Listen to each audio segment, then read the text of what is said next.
अब की बार मोदी सरकार સુરક્ષાના મુદ્દે લઈને વધારે સતર્ક છે। આ વખતે બજેટના સુરક્ષાના મુદ્દા પર વધારે ભાર મૂકવામાં આવ્યો છે। એવામાં ફક્ત ગુજરાતમાં નહીં પરંતુ પૂરા ભારતમાં સુરત એકમાત્ર શહેર છે જ્યાં ફક્ત પોલીસ જ નહીં પરંતુ ત્રીજું નેત્ર પણ કરશે સુરક્ષામાં વધારો। આશરે 60 લાખની આબાદી ધરાવતા ગુજરાતના સુરત શહેરના રસ્તાઓ પર લગાવેલા સીસીટીવી કેમેરા 24 કલાક અવરજવર કરી રહેલા લોકો પર પોતાની નજર રાખે છે। ગુનાઓ પર અંકુશ લાવવા માટે અને ટ્રાફિકનું સંચાલન 3G એક્ટ દ્વારા કરવામાં આવે છે। सीसीटीवी कैमरा का जो प्रोजेक्ट है बहुत ही ज़बरदस्त और बहुत ही प्रशंसनीय है। सबसे पहले पब्लिक और गवर्नमेंट की पार्टिसिपेशन से प्रयात्मक धोरण पे इसको सूरत में लागू किया है, जिसकी सफलताएं ज़बरदस्त है। हमारा कपड़ा उद्योग इतना परेशान था, कभी पार्सल चोरी, कभी खीसा कटने का, कभी व्यापारियों को लूटने का। जब हमारा उसी से ही काफ़ी कुछ पुलिस ने निजात दे दी है, मतलब छुटकारा मिला है। सूरत પોલીસે પૂરા શહેરને 3G આંખથી એટલે કે સીસીટીવી કેમેરાથી સુસજ્જ કરવાનો પ્રોજેક્ટ શરૂ કર્યો। છેરત રેલવે સ્ટેશન પર આ પ્રોજેક્ટ દ્વારા સીસીટીવી કેમેરા લગાવવામાં આવ્યા છે, જે પ્રોજેક્ટની પૂરી દેશમાં પ્રશંસા કરવામાં આવી છે।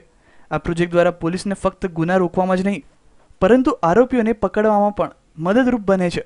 ટ્રાફિક નિયંત્રણ તેમજ તેના નિયમો આ પ્રોજેક્ટને સૌપ્રથમ ઉપયોગના પ્લાન માટે કરવામાં આવ્યો હતો, જેના દ્વારા ટ્રાફિકના નિયમોનું ઉલ્લંઘન કરનાર વાહન ચાલકોને સીધા તેના ઘરે મેમો પહોંચાડવામાં આવે છે, જેનો દંડ વાહન ચાલકે બેંકમાં જઈને જમા કરાવવો પડે છે। આટલું જ નહીં પરંતુ આ પ્રોજેક્ટની શરૂઆત કરનાર શહેરના કમિશનરનું કહેવું છે કે જે વિસ્તારમાં કેમેરા લગાવવામાં આવ્યા છે તે વિસ્તારમાં ક્રાઇમ રેટ ઘણો નીચો ગયો છે, જેથી વેપારી આલમમાં પણ ચિંતાનો પારો ઘટ્યો હોય તેવું જોવા મળી રહ્યું છે।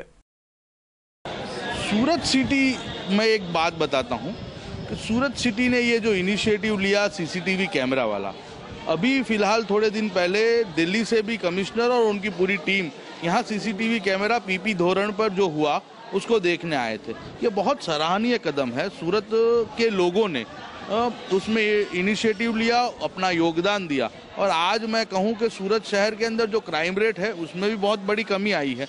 सूरत रेलवे स्टेशन पर भी ही इसी तरीके से है, लेकिन और सीसीटीवी कैमरा बढ़ाने की ज़रूरत है और जो मैंने कहा स्क्वाड की, यहाँ मैनुअल स्क्वाड की भी ज़्यादा ज़रूरत है। मोदी जी ने सीसीटीवी जो सूरत का सीसीटीवी प्रोजेक्ट है उसको पूरे देश में लागू करने की बात की, तो आप क्या मान रहे हो?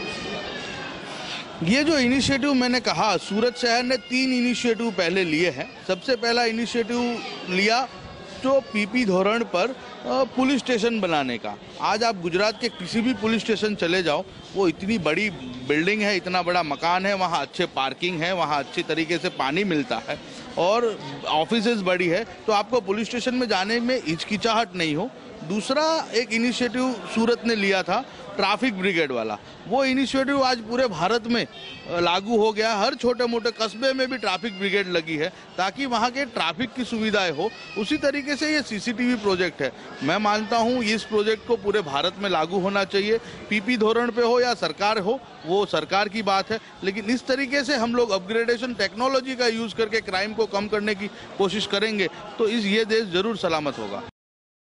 सूरत પોલીસ એક નવા પ્રોજેક્ટને અમલમાં મૂકવા જઈ રહી છે, જેની મદદથી 24 કલાકમાં શહેર પર નજર રાખી શકાય તેવા પોલીસ શહેરની 500 જેટલી જગ્યાએ સર્વે કર્યો છે, જ્યાં લોકોની વધારે ભીડ થતી હોય અથવા તો જ્યાં વધારે લોકોની અવરજવર થતી હોય અને જ્યાં વધારે અપરાધ બનતા હોય તેવા વિસ્તારમાં 5000 કેમેરા લગાવવાનું આયોજન સુરત પોલીસ દ્વારા કરવામાં આવ્યું છે, જેમાં પ્રથમ ચરણમાં અલગ અલગ 23 જગ્યાએ 104 કેમેરા લગાવવામાં આવ્યા છે અને બીજા ચરણમાં 84 જગ્યાએ 550 કેમેરા લગાવવામાં આવશે, જેમાં रेलवे स्टेशनનો પણ સમાવેશ કરવામાં આવ્યો છે। सुरक्षा है, ये सीसीटीवी कैमरा जो इस तरह यहाँ सूरत में लगे हैं, गुजरात में कहीं रास्तों पे, रोड रास्तों पे लगे हैं, जैसे सूरत रेलवे स्टेशन पे लगे, इसी तरह पूरे देश के अंदर अगर इस तरह के सीसीटीवी कैमरे लगाए जाएंगे तो कम से कम लोगों के साथ जो आज हो रहा है उसके ऊपर कुछ कमियां आएगी। अगर कोई हिम्मत करने की कोशिश करेगा तो हम बड़े से बड़े अपराधी के साथ पहुंचने के लिए ये सीसीटीवी कैमरा के माध्यम से आसान से पहुंच जाएंगे और गुनाह को कंट्रोल कर पाएंगे। એટલું જ નહીં પરંતુ આ ડ્રીમ પ્રોજેક્ટ દ્વારા આ તમામ સીસીટીવી કેમેરા ઓપરેટ કરવા માટે અઠવા લાઇન સ્થિત પોલીસ કમિશનરની કચેરી ખાતે અલાયદો રૂમ બનાવવામાં આવ્યો છે। શહેરના ટ્રાફિક અને આવતા જતા વાહન ચાલકો પર કંટ્રોલ રૂમમાંથી દેખરેખ રાખવામાં આવે છે।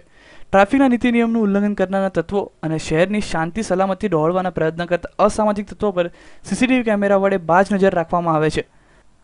આ તો થઈ સુરત શહેરની સુરક્ષા વિશેની વાત। હવે જોઈશું કે સુરત શહેરની પ્રજા ગુજરાતના રેલવે બજેટમાં સુરત રેલવે માટે કેવું બજેટ ઈચ્છે છે। અમે સુરત શહેરની જનતાના અભિપ્રાય જાણવાની કોશિશ કરી, જેમાં લોકોએ પોતાના મંતવ્યો જણાવ્યા હતા। આવો વાત કરીએ કાપડના વેપારી સાથે કે જે રેલ બજેટના વિશે તેમનો અભિપ્રાય શું છે તે જણાવશે।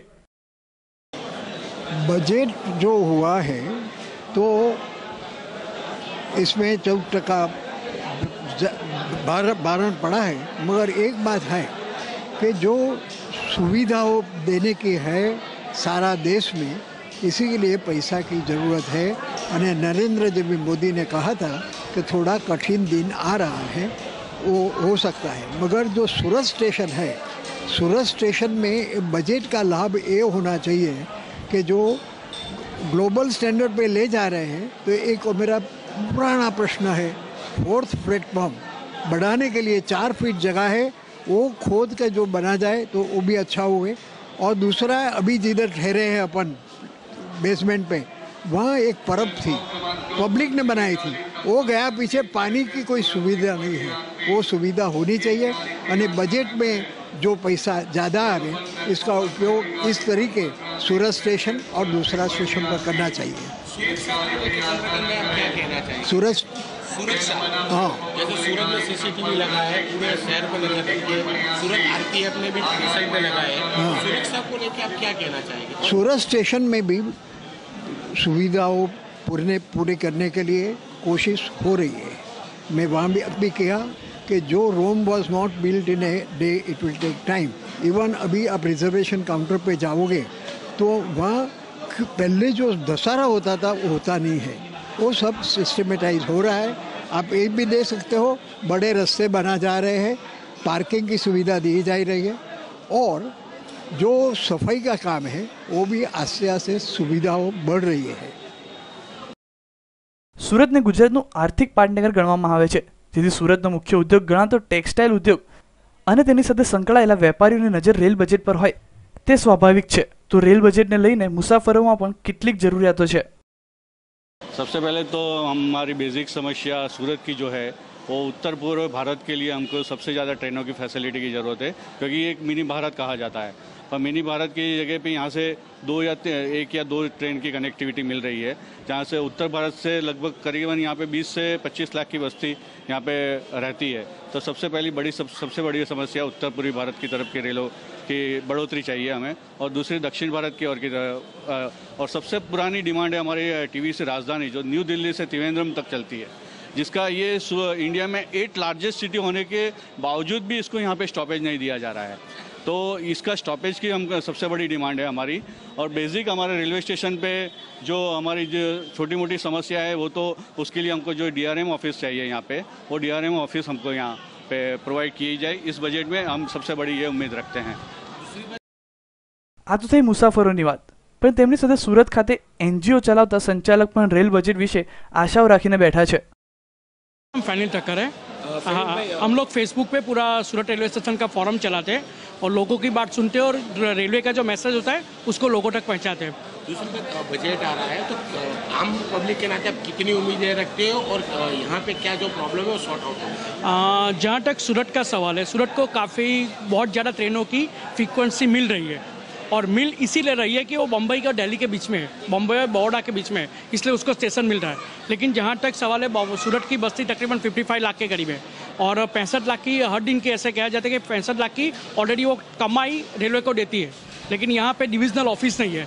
हम लोग कभी कभार मजाक में कहते हैं कि यहाँ पे सूरत रेलवे स्टेशन में बल्ब चेंज करना है ना, तो भी बम्बई से परमिशन लेनी पड़ती है। तो हम ये चाहते हैं कि सूरत को पूरा का पूरा अलग कर दे, अपने हिसाब से उनको डिसीजन लेने का पावर दे दे, पहली बात है। दूसरी बात यह है कि सूरत की 55 लाख की बस्ती के बावजूद सिर्फ 4 प्लेटफॉर्म है, और जब 4 प्लेटफॉर्म है तो आप समझ सकते हैं कि बम्बई का कितना बस्ती है, उसके ऊपर हर एक कितने प्लेटफॉर्म है। अहमदाबाद की बस्ती तकरीबन 65 लाख की है, लेकिन वहाँ पे 12 प्लेटफॉर्म है।